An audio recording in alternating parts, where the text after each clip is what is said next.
Okay, so I know everyone has been waiting for the top 10 horror movies. I haven't had the chance to do it. I hope you all like my Dipper Pines hat. Okay, so we're gonna get started on the very first one. My very first horror movie I've seen, Session 9. So I would actually recommend everyone seeing this. It is a great thriller. It's not a movie that would give you nightmares or anything. It's about Danvers State Asylum. It's not in use anymore, and then these workers here, they I had to like clean up the mess and refurbish a few things, and it's more of a thriller, more of like it keeps you on your feet. It's a very fantastic film. I recommend it. The music is fantastic. I have the soundtrack on my phone, and the music is it's really phenomenal. It's really eerie, it's creepy.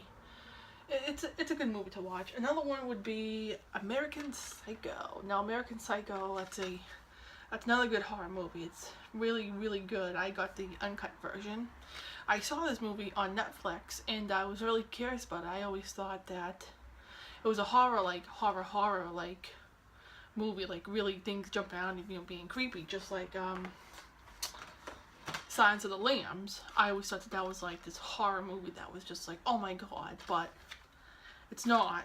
American Psycho, I'd recommend seeing. That's another good movie.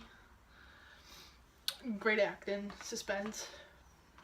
Silence of the Lambs, my all-time favorite. That and Session 9. If I had to pick one of my two favorite horror movies, it'd be these two. I couldn't pick one. These two, suspenseful. It's a great thriller. It keeps you on your feet. It's a great mystery movie. They're just a great. So Silence of the Lambs with Anthony Hopkins.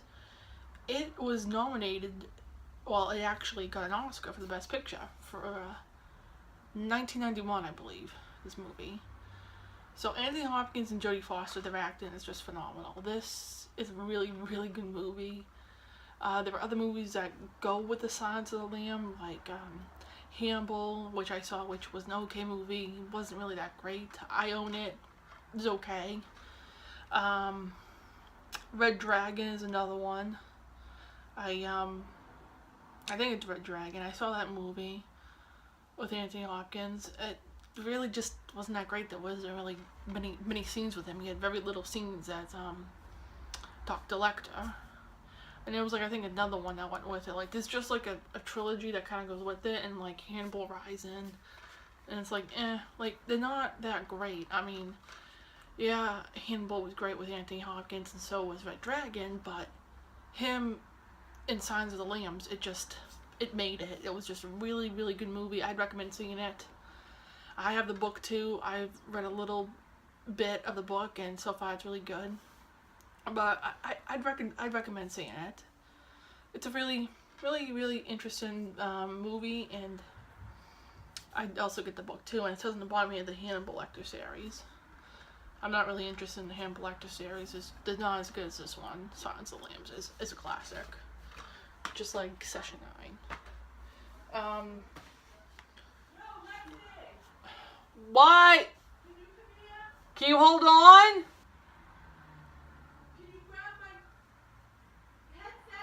Yes. Yes. So The Riot, I think it's called. This one I saw on Netflix, I think, during my Christmas break, which I'm still on now. I have like 3 days left. But this is a good movie based on true events, just like The Exorcist. This movie was really interesting because you have a boy here who's young. He doesn't know what he wants to do with his life. He's not sure if he wants to be a priest or a lawyer, because everyone in his family is a lawyer or a priest. And so if he doesn't become one of those, his family will look down on him like, why didn't you become this? Like, he's expected to be this certain person, and he can't be who he wants to be.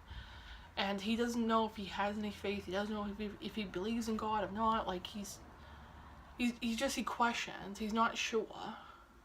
And questioning is fine, because everyone questions whether this is real or not, or anything in general. So he still loses doubt until like you see him trying to get some faith in like the middle of the movie, but then almost right to the end, you see him start to have more faith in what he believes in. Anthony Hopkins, again, fantastic actor, just like Jessica Lange. His acting in this movie was great. He has that voice that nobody can do. He's got that voice, like Alan Rickman and Vincent Price. He's got that voice that nobody could really portray. Okay, so we have done, let's see, 1, 2, 3, 4. So we've done 4 movies so far. I haven't seen this one yet, but it's called The Forest, about Suicide Japan. Well, it's a suicide forest in Japan. It's near, I think, Mount Fuji, I believe. I haven't seen it yet, but it's basically about, I'll tell you like the actual story. So basically, suicide forest in Japan, it's where people go and they commit suicide. And I had a friend in high school that did this project, and I was kind of quite interested in it. And so it's this forest where people go and, like I said, commit suicide. And the police have gone there so many times that they can't get all the bodies because there's so many bones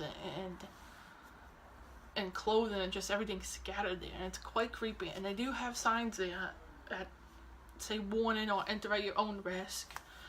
It's all in Japanese. I don't read Japanese, but I'm sure that's what it says because it is a dangerous forest. It's very spiritual. It's haunted because of so many suicides there that it's unbelievable.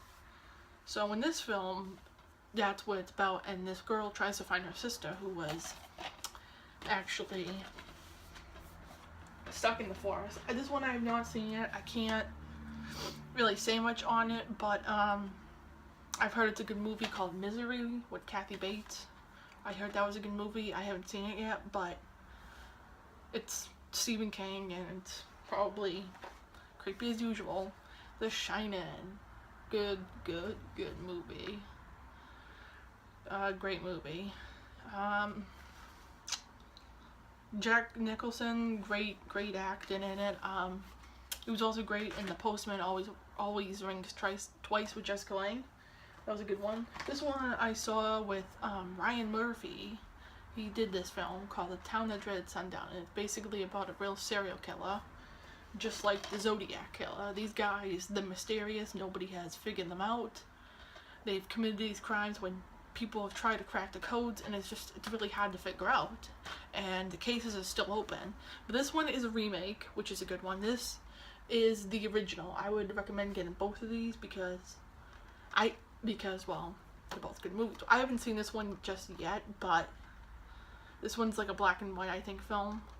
But of course you want to get the original and the remake. This one's really good. This one is also good. Like I said, I haven't seen it yet, but I know it's good because it's the same movie, but in this one, this is the very original. And I was looking for that one for months on end, couldn't find it. Now the Zodiac, another good movie. Really good acting. I have the book too, and it's just like the Phantom Killer, that both these mysterious serial killers where they commit these crimes and people can't figure out where they are. Like the Phantom Killer, he doesn't leave any like notes or signs like the Zodiac. The Zodiac leaves this sign right here. That's his signature sign, and he leaves notes and codes. These notes become these codes that nobody can break except this one guy who's really smart. He can break these codes and figure it out. So yeah. So those were my top 10 movies. I hope you all enjoyed them. I'm sorry if the lighting or the background wasn't that great or whatever.